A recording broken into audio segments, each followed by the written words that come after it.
Alright, what's up gremlins? Today I'm gonna show you how to connect these controllers to your computer so you can play this game I made, Schmack. You can play that with the GameCube controller like this, yeah.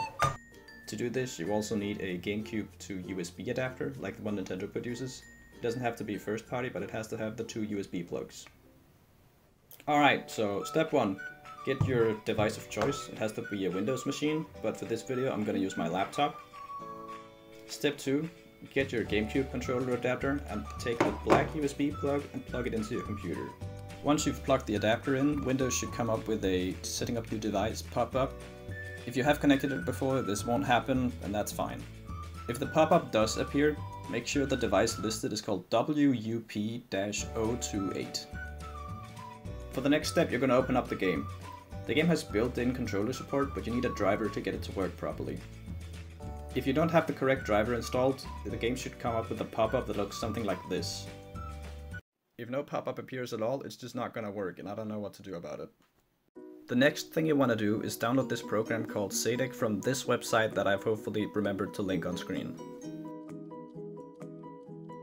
With the adapter plugged in, open Sadek, go to Options and select List All Devices. Then you're going to use this drop-down to select the device called WUP-028. Once you've done that, then make sure it says WinUSB here, and once you've confirmed that this is in fact what's happening, double check again that you've selected the correct device, and then click Replace Driver.